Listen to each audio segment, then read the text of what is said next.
So one day I'm on campus, right? And I gotta say, this particular day, it was pretty warm. It's probably like, I don't know, 85 degrees, nice little breeze. Not too humid, but I was in shorts, t shirt, J's, the uniform. Um, so this particular day, I'm on my way to class. And if you know me, you know that the last thing that I want to do is be late to anything, let alone class. So this particular day, I get started on my journey to class, and it's probably about, I don't know, 10-minute walk. But I like to get to class early because I like to be places early. I don't like to be late for anything. So I'm walking to class, right? And I'm not that far from class, and I see Tamara. And I say what's up to Tamara, and I ask how she's doing. And if you know Tamara, Tamara's going to tell you how she's doing. Now, I'm trying to get to class. So I really don't have time for a conversation. It was more or less, hey, how you doing? That type of thing. But Tamara's so cool. So she told me how she was doing. But as she was talking, I was still walking to class. And about 10 feet away, I see J Boog and Autumn.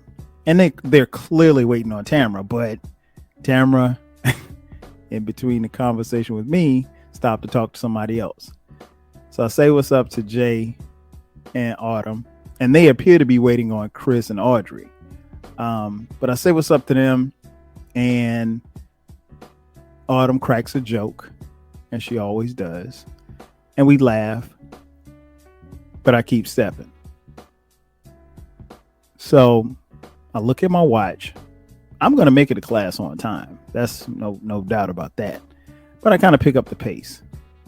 So from that point, I come up on the quad, and everybody's hanging out on the quad, right? Again, it's a nice day. So if you're not in class, most people are going to be at the quad. But this day, I see D Murph and the OTR crew. And I can hear them talking because not it's not hard to spot D Murph because he's like 6'9". so I see D Murph and the OTR crew, and they're talking about the top 5 NBA players.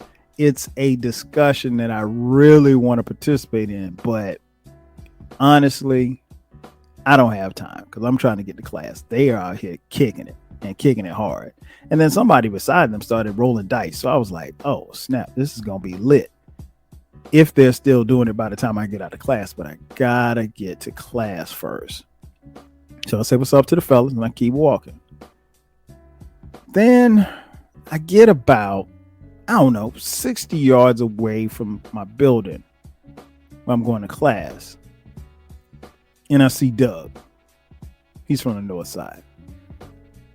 Doug is one of those people that, when you talk to him, you realize like he's at this school and he's very young. Like he probably skipped a few grades to get here, but he's here and definitely worthy of being here. And he had his headphones on. He was listening to music. I mean, that's, if you know Doug, he's always listening to music. I walk about 10 more yards closer to the building, and I see my man B Cox, and I say what's up, and B Cox immediately hits me with, yo, you heard that new Dre album yet? And I'm like, no, I haven't heard it yet. And he's like, yo, you got to hear it. He's like, come by my room later and I'll let you listen to it. That was nice of him. But I'm definitely checking out that Dre album. Then I walk maybe about another 5 or 10 yards and I see Ty and Mia. They're always together. I don't have time to stop and talk, but in typical, Ty had on a New Orleans Saints t-shirt. So in typical Ty fashion, he says, "Hey man, Matt Ryan is not a Hall of Famer." And I respond back, "Of course he's not. It's called the Hall of Fame, not the Hall of Very Good. He's not." And we laugh, but I keep on walking. And to my left, I see Erica. Erica is busy, like she's doing like 5 different things at one point in time. She's on the phone, she's digging in her purse, and she's trying to find her shades, which are on the top of her head. But that's Erica. Then as I get closer to the building, I see these cameras, lights, microphones. And then I see B, Ken, FIFO, Nick, Q was over there, Manny, Spike Lou, Shelton. It looks like they're setting up a video shoot. In fact, as I look again, they clearly are setting up a video shoot. I don't know what they're about to talk about, but they're about to do a video, and it's probably gonna be dope. So I finally get to the building. I'm on time. I'm about 10 minutes early, so I got a little time. Walk into the building. Folks are kind of milling around in the hallways and stuff. I see my man Country Boy, and then I saw Sean Heineman. I dapped them up. I saw Charlie when I turned the corner, said hello to her. And then I went down another hallway and I saw Nas and Jamel Hill. They were walking and laughing and talking about something. I couldn't hear what they were talking about. Then I turned another corner in the building and I see my brother Baylor. We dap up. Baylor's got on a hoodie, some shorts, and some slides. He's so LA. But we're going to the same class. In fact, all of us are going to the same class. So Baylor and I walk in the room, and it's how can I explain it? It's auditorium seating, right? Now, in the seat closest to the door, the 2 seats closest to the door is Questlove and Fonte. I heard Tate tell him something about a beat that he remembered. And then Amir starts to drum the beat on his desk. All of a sudden, I hear laughing. I look up, and in the far right section of the room, it's Babi and Maya.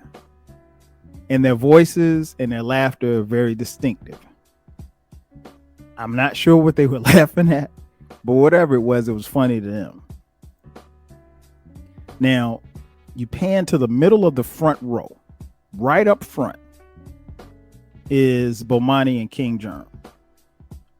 I could barely make out what Germ was saying to Bomani, but he was hanging on every single word.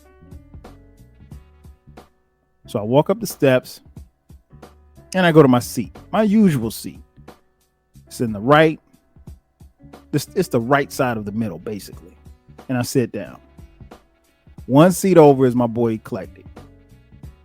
We dap up.